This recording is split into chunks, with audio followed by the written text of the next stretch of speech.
এক তরুণ তার দাদুকে জিজ্ঞাসা করল, আচ্ছা দাদু, আপনি প্রযুক্তি ছাড়া অতীতে কিভাবে বেঁচেছিলেন বলুন তো?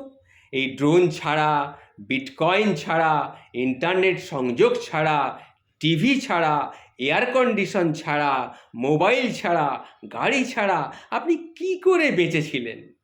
তখন দাদু উত্তর দিলেন, যেমন আজ তোমাদের প্রজন্ম বেঁচে আছে, ভালোবাসাহীন, সহানুভূতিহীন, শ্রদ্ধাহীন, জিআরসিহীন, প্রকৃত শিক্ষাহীন, দুর্বল ব্যক্তিত্ব, মানুষের দয়াহীন, মানুষের লজ্জাহীন, বিনয়হীন, কোনো সততা নেই।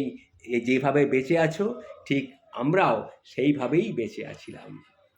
আজ আমরা যারা 1930 থেকে 1980 সালের মধ্যে জন্মগ্রহণ করেছি তারা আমরা ধন্য। আমাদের জীবন একটা জীবন্ত প্রমাণ।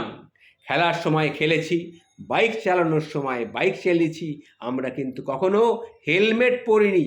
স্কুলের পরে আমরা আমাদের বাড়ির নিজের কাজ নিজেরাই করতাম।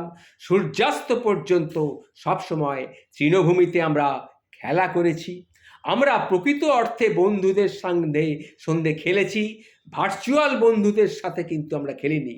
আমরা শারীরিকভাবে বন্ধুদের সাথে খেলাধুলা করেছি। আমরা তৃষ্ণার্ত হতাম, আমরা জলপ্রপাত থেকে ঝর্ণার জল খেয়েছি। আমরা কলের জল পান করতাম, খনিজ জল নয়। আমরা বন্ধুদের সাথে একই কাপ প্লেট ভাগ করে চা খেয়েছি, বিস্কুট খেয়েছি, কিন্তু কখনো অসুস্থ হইনি। প্রতিদিন রুটি আর পান্তা খেয়ে আমরা আমাদের ওজন বাড়িয়েছি, কিন্তু শরীর আমাদের কখনো খারাপ করেনি। আমরা খালি পায়ে অনেক দূর পর্যন্ত হেঁটে গেছি, কিন্তু আমাদের কোনো অসুবিধে হয়নি। আমাদের সুস্থ থাকার সমস্ত পরিপূরক ছিল আমাদের খাদ্য। আমরা যে সমস্ত খাদ্য খেতাম সেগুলো আমাদের স্বাস্থ্যের পরিপূরক ছিল। আমরা নিজেদের হাতেই খেলনা তৈরি করতাম, নিজেরাই খেলতাম। আমাদের বাবা মা ধনী ছিলেন না, তারা আমাদের ভালোবাসা দিয়েছেন, বস্তুগত কোনো উপহার নয়। আমাদের কখনোই সেলফোন ছিল না, ডিভিডি ছিল না, পিএসপি ছিল না, গেম কনসোল ছিল না, এক্সবক্স ছিল না, সেলফোন ছিল না, ল্যাপটপ ছিল না, ইন্টারনেটে চ্যাট করা ছিল না, কিন্তু আমাদের সত্যিকারের বন্ধুত্ব ছিল।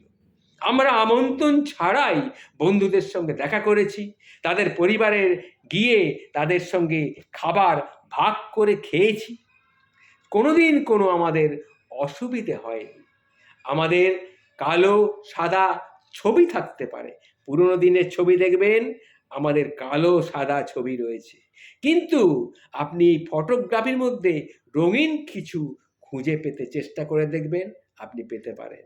আমরা একটি অনন্য এবং সবচেয়ে বোধগম্য প্রজন্ম ছিলাম, কারণ আমরাই হচ্ছে শেষ প্রজন্ম যারা পিতামাতার কথা শুনেছি, পিতামাতার কথা ভেবেছি, পিতামাতাকে শ্রদ্ধা করেছি, ভক্তি করেছি, এবং আমরাই প্রথম যারা তাদের সন্তানদের কথা শুনতে বাধ্য হয়েছি। আমরাই শেষ।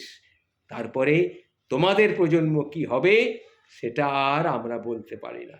আগামী প্রজন্ম কোন দিকে আমাদের নতুন প্রজন্মকে নিয়ে যাবে সেটা আমার বোধগম্য নয় বন্ধু। সবাই ভালো থেকো বন্ধু। তাই তোমাদেরকে বলছি, যারা নাতির বয়সী তাদেরকে বলছি, তোমরা তোমাদের বাবা মাকে শ্রদ্ধা ভক্তি করতে কিন্তু ভুলো না, তাদেরকে কখনো অবজ্ঞা করো না।